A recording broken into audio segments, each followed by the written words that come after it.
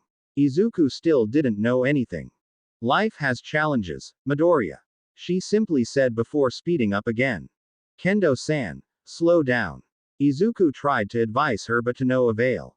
The girl grinned before speeding up. The speed was 80 now. They ran through the empty street, while Izuku was praying. Kendo-san, please, I don't want to die. Izuku begged for his life. She still looked unfazed. No, some speed would be fine, I promise we are not gonna die. Izuku breathed unevenly. His hands hugged her tighter. His eyes nearly dropped out of the socket. Kendo-san, dog. Itsuka gave him a big smile, roughing her bike. Ah yes, so you finally notice my dog sticker on my dog. Izuku shouted again, pointing at the direction they were going. Itsuka reluctantly looked ahead, just like what he said. A dog was crossing the road. It panicked upon seeing the bike toward it. Ah! The students shouted. Ah! The dog screamed too. They all screamed before Izuku unknowingly used his power. The energy exploded, causing the bike flying in the air.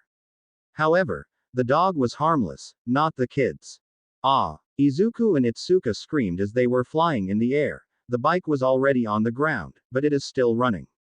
A pedestrian was listening to I Believe I Can Fly song, looking at the scene with wide eyes.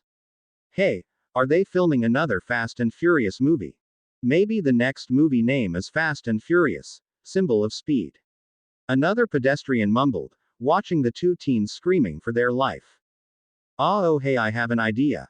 Izuku stopped his scream to explain his plan to her. Are you sure? She asked him. The gravity started pulling them back to the ground. Trust me. Hop on my back. He ordered her. She really had no other choice now. If they chose to fly, the bike would be broken, which would make her father sad. So she clutches on his back. Izuku took a deep breath, readying Black Whip. His plan was fairly simple, use the whips to get back to the bike. He extended his arm. A black energy tendril burst out of his palms, while Itsuka clutches harder on his back. The whips luckily hit the bike on the handlebar, creating them a good opportunity to close their distance. The green-haired boy used float to slowly fly toward the car, the whips already keeping the vehicle steady. Their plan was fine and going good until they saw a high-sloping street. Midoriya, hurry up, she shouted, hugging Izuku tighter. I am trying to close the distance. Izuku answered her, but they already reached the road. The bike ran down the road, which made it harder and longer to reach it again, the two still trying to keep the bike steady, but it was hard due to the road. Mom, they are doing the Venom car scene. A boy pulled his mother's coat, his small finger pointing at the sky. But the woman just waved him off and told him that was normal. Okay, I got it. Izuku said as he trying to come closer to the bike. Itsuka held her breath, her hands trying to guide Izuku to dodge obstacles in the road. Izuku came to it closer before plopping down the saddle with her. We did it. Yes, we did it. Izuku shouted with one of his hands raised. Yes, we really did, but wait, do you know how to drive? Itsuka realized something. Ah no. Izuku deadpanned. Quote, comma, quote. Quote, comma, quote. Ah. They both screamed as suddenly Izuku's driving skills got from normal to London Tipton. Izuku drove crazily, occasionally nearly crashed everything, even another dog. Cat. Itsuka shouted, which signaled Izuku to dodge it. People. He switched to the left in time. A suspicious person wearing all black clothes. Izuku successfully dodged the man. The said person looked surprised before following them again. An all-might store. Izuku's eyes widened. His driving skills just evolved. He skillfully drifted the bike near the light traffic. He would crash into anything. But not an all-might store. The bike stopped right when the light went to red.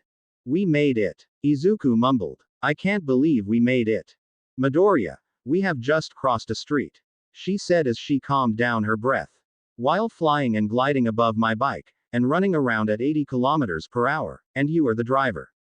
She mumbled, looking down. I am sorry, I shouldn't have sped up.